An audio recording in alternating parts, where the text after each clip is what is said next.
Welcome, you're watching World 360. I'm Akanksha Swaroop. Now the US midterms seem to have averted the red wave so far, but what will it mean for comeback hopes for Donald Trump and Joe Biden's re-election bid in 2024? In the meantime, Russia is withdrawing from Kherson, the only provincial capital it had occupied so far during the war. Could this be a turning point in this war? We'll be deep diving into all of those questions, but first up are the headlines.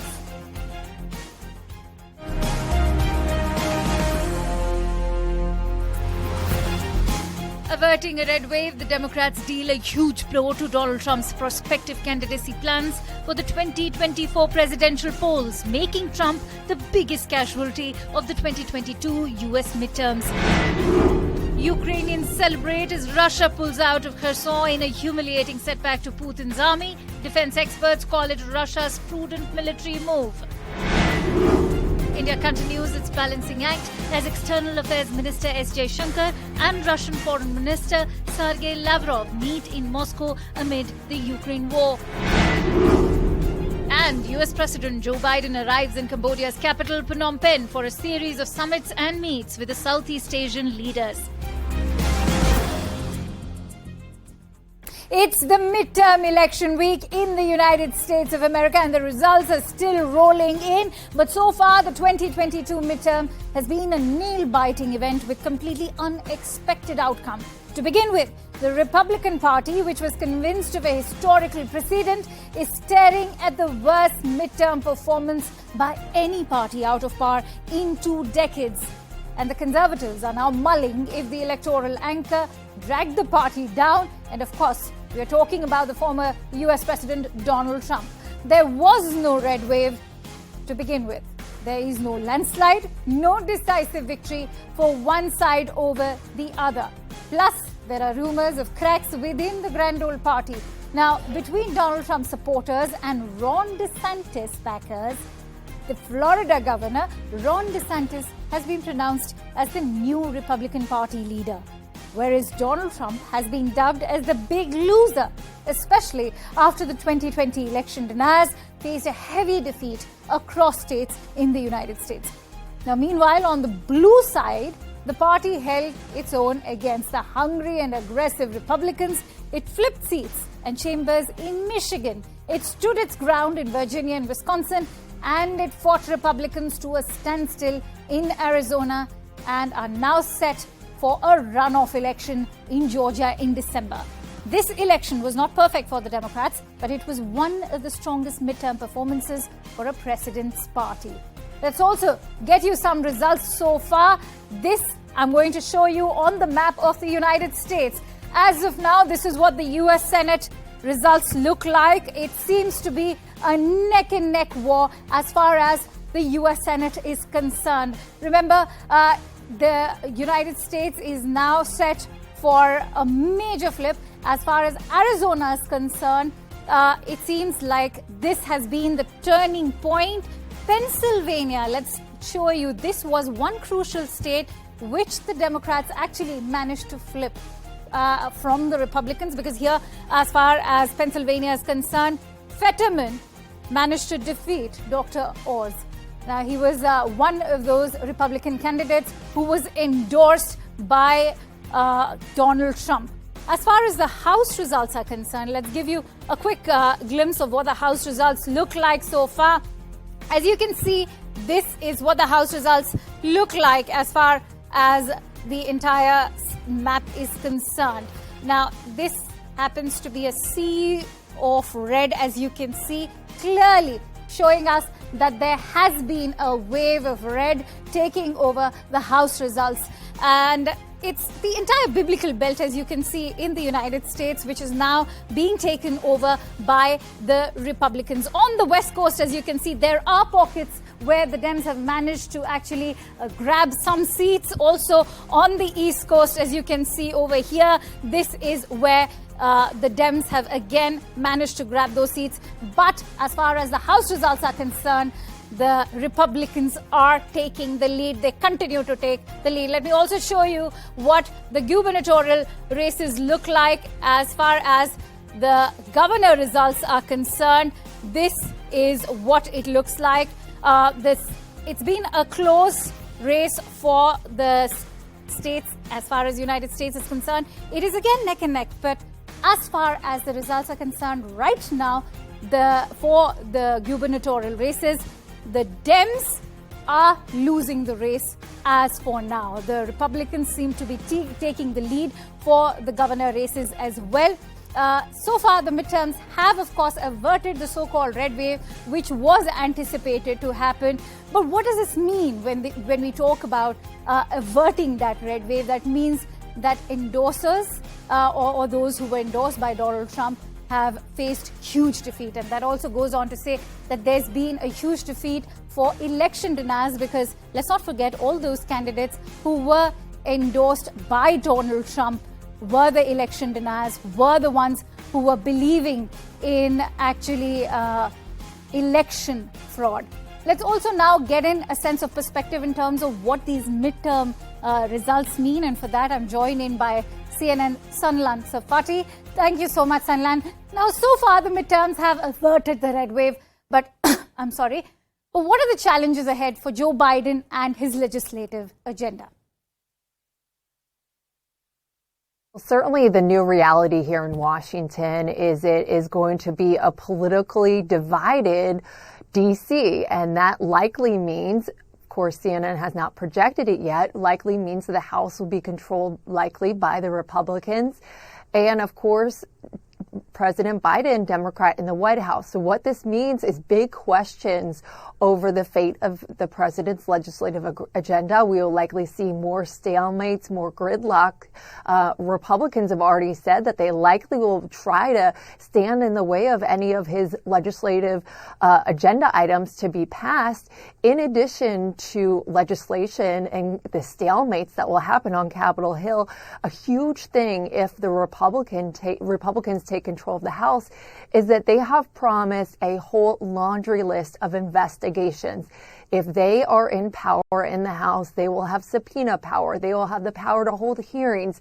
And they have already signaled that they intend to be very aggressive in investigating the Biden White House, investigating potentially his son, Hunter Biden. Some have even talked impeachment. So they certainly will be busy with all of those details, potentially in the upcoming Congress, if they do indeed to go on to take control. All right, Sanlan, Donald Trump has been tearing into his rival Ron DeSantis. Have the midterms dealt a blow to Donald Trump's comeback hopes?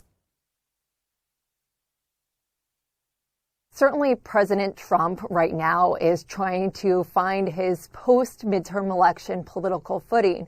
Many of the candidates that he endorsed in the midterm races and that he went out on the campaign trail for, they actually lost their races. So this is a moment in the Republican Party that many are questioning how much sway does the former president still have with Republicans? Is he still the number one star? Could he potentially be a drag on candidates and potentially ruin their chances at winning the White House if he is the nominee? So big questions right now in internal debates in Republican circles on whether he or someone like Ron DeSantis could be the next star of the Republican Party. It was not lost on anyone that Ron DeSantis in Florida won big in his election race. So certainly he has the wind at his back right now. This certainly has set off the former president. He wasted no time hyping that he is going to be making a big announcement next week in Mar-a-Lago, potentially his announcement for president. And we're told, according to sources, that many of his top advisors are trying to get him to delay that announcement to find his footing essentially after the midterms, let the dust settle, potentially to get his stock back up and then make the big announcement. Of course, you also have the Georgia Senate race not to be decided until December, so also making the argument. But certainly this is going to be a top conversation in the inner halls, in the behind the scenes in many Republican circles from now until a couple weeks from now. It's interesting that you took the name of Ron DeSantis. There seems to be a coterie within the Republican Party that is now giving stiff competition to Donald Trump. Having said that, let's talk about all those candidates who were endorsed by Donald Trump, be it Doug Mastriano, Tudor Dixon, or even Dr. Oz. Several election deniers have faced significant losses. Is that an outright rejection of the big lie that was being peddled to the American voters? That's right. It certainly is on some points. There were many candidates that did get elected to Congress or re-elected that are election deniers. But if you look at the numbers, by far, the majority of them were rejected by voters. That certainly is significant, especially coming on the heels of January 6th and looking what the new makeup of Congress could potentially be.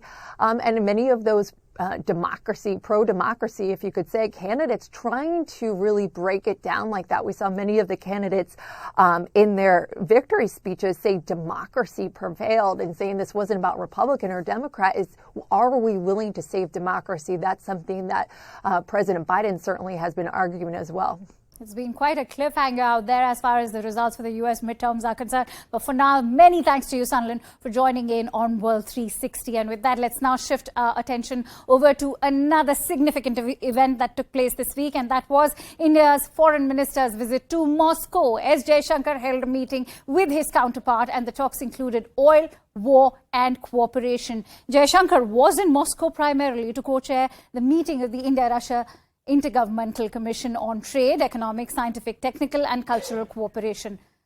But the key goal of this visit was to sit down with Russian Foreign Minister Lavrov and Deputy Prime Minister Manturov to assess how India and Russia are doing. Even as the India-Russia relationship is characterized as steady and time-tested relationship, it has not been in good health for a while now.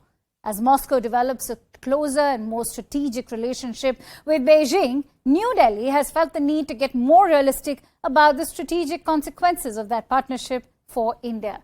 As for the state of the economic ties, both ministers expressed satisfaction at the pace of growth, but Jaishankar was also quick to point out Indian concerns about trade imbalance impediments standing in the way of Indian exports.